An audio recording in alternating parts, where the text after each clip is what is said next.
30 tahun silam di jantung kota New York, sebuah momen bersejarah bagi bangsa Indonesia telah tercipta.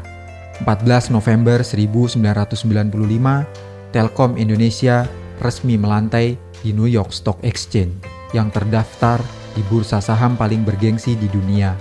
Langkah berani itu bukan sekedar pencapaian finansial. Itu adalah simbol dari visi besar bangsa bahwa Indonesia siap berdiri sejajar di panggung global. Presiden Soeharto kala itu dalam sambutannya di Binagraha memberikan perhatian khusus kepada Telkom untuk fokus pada peningkatan pelayanan pos dan telekomunikasi. Bidang lain yang sudah tangani adalah bidang pos dan telekomunikasi. Kedua bidang ini pun harus terus kita bangun dan kita kembangkan. Peningkatan pelayanan dalam kedua bidang ini sangat diharapkan oleh masyarakat kita. Berbagai keluhan atas pelayanan pos dan telekomunikasi harus kita tanggapi secara positif. Terdaftarnya Telkom di New York Stock Exchange membawa angin segar, sekaligus membangun Golden Bridge bagi perusahaan-perusahaan di Indonesia yang ingin mendapatkan dana segar bagi perusahaan untuk pengembangan usaha dan melakukan ekspansi bisnisnya. Keuntungannya kalau udah public listed company, itu kita akan disiplin transparan. Karena itu yang merubah betul-betul cara tata kelola perusahaan. Oleh karena itu, di dalam BUMN seperti Telkom dulu, itu kita paksakan, dan kita listednya atau terdaftarnya pun tidak hanya di Indonesia, tapi terdaftar juga di New York Stock Exchange, London Stock Exchange, dan juga di Tokyo Stock Exchange. Telkom terus bertransformasi dari penyedia layanan telepon menjadi pemimpin digital ekosistem yang menghubungkan seluruh negeri. Sejak saat itu, jaringan Telkom menjangkau lebih dari 17.000 pulau, menghubungkan jutaan masyarakat, bisnis, dan pemerintahan. Telkom menghadirkan solusi digital untuk setiap aspek kehidupan di sektor komunikasi, hiburan, pendidikan, kesehatan, hingga layanan publik.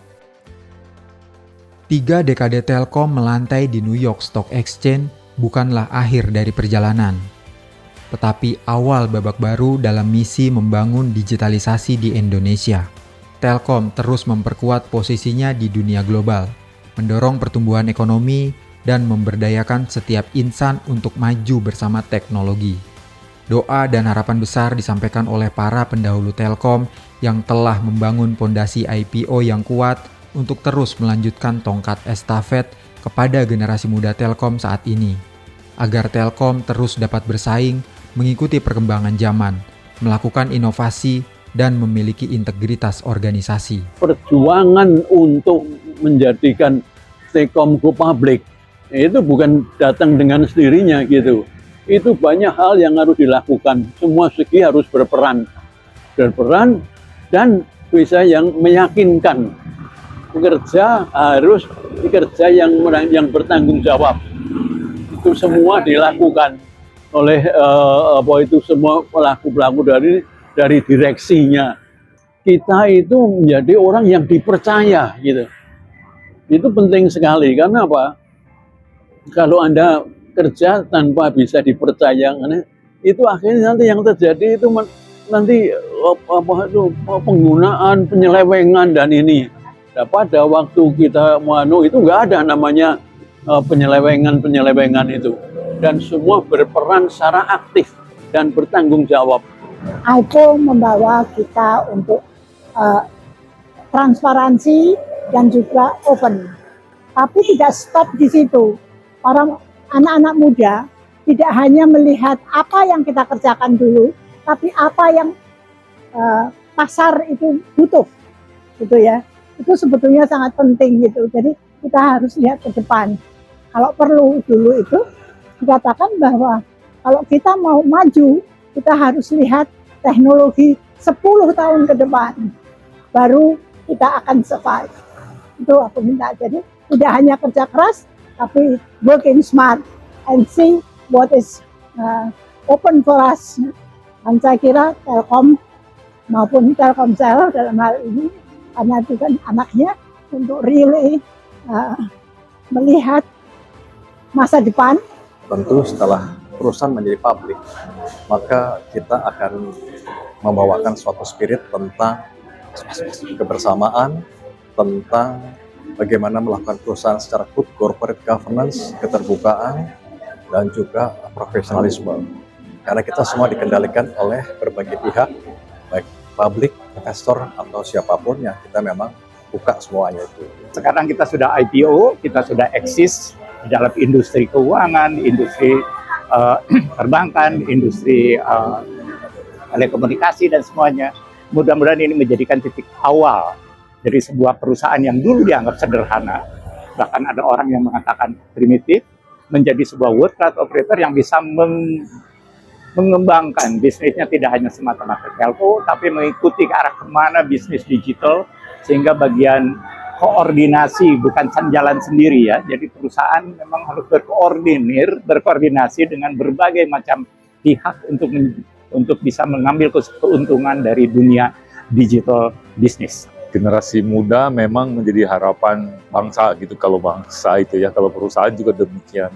Semoga generasi-generasi penerus Telkom bisa membawa Telkom lebih berjaya lagi, membawakan Telkom jadi kebanggaan bangsa.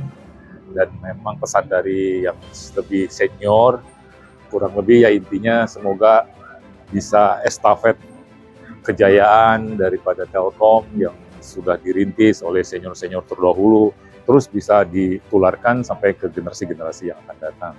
Dan yang penting, terus terjaga solidaritasnya, persatuan dan kesatuannya.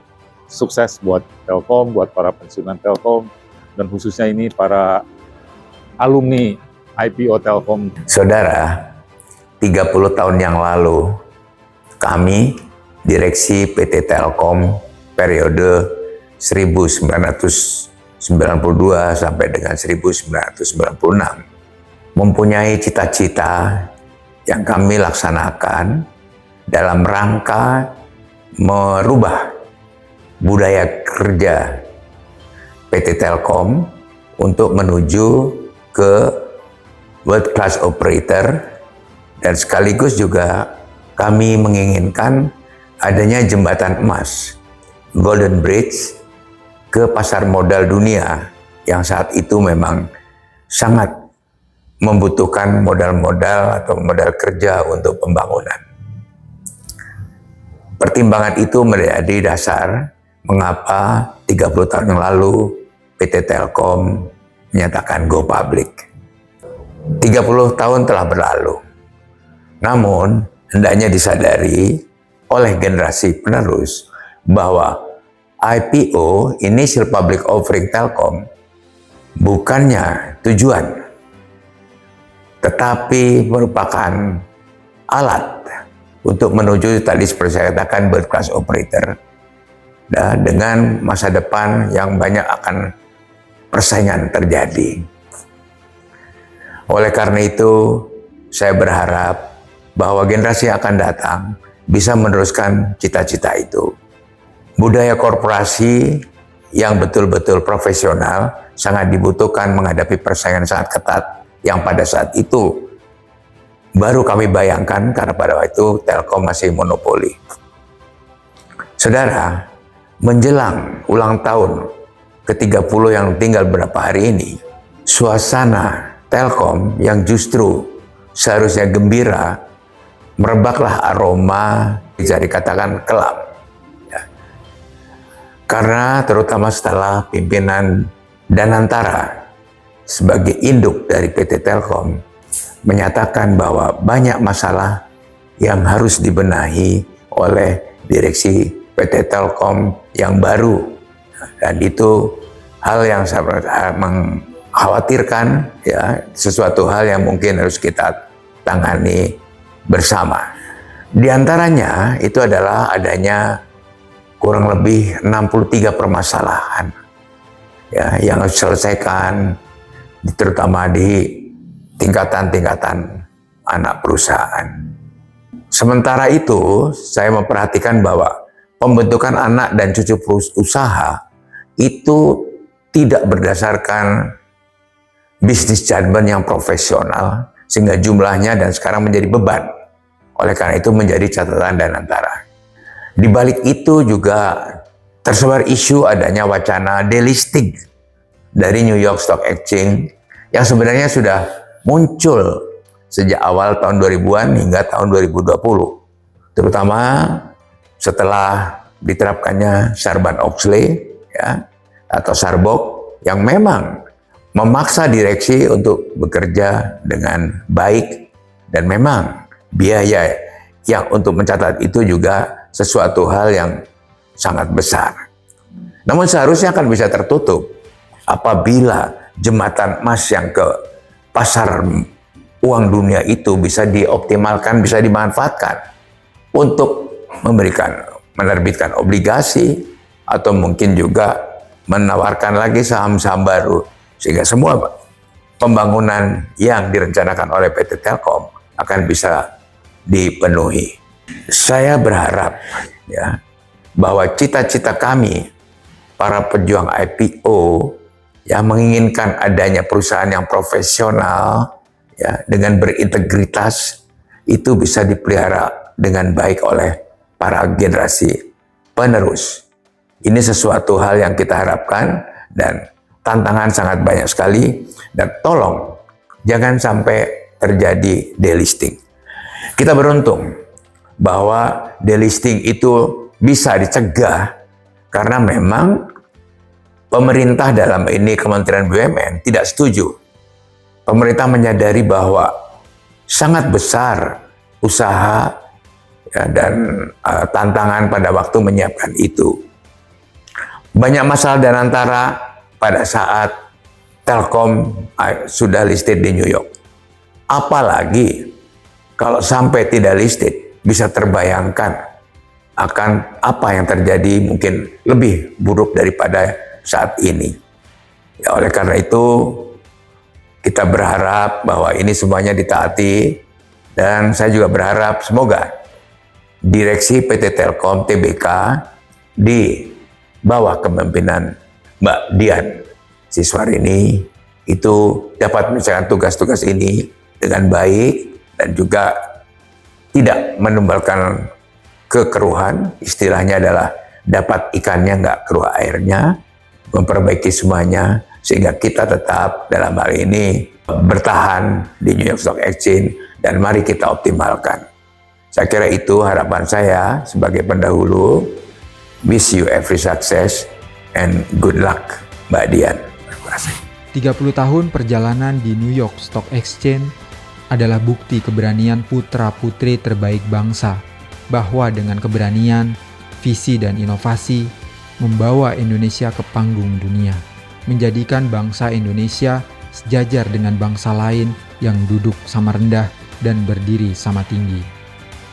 Telkom Indonesia wish you every success and good luck.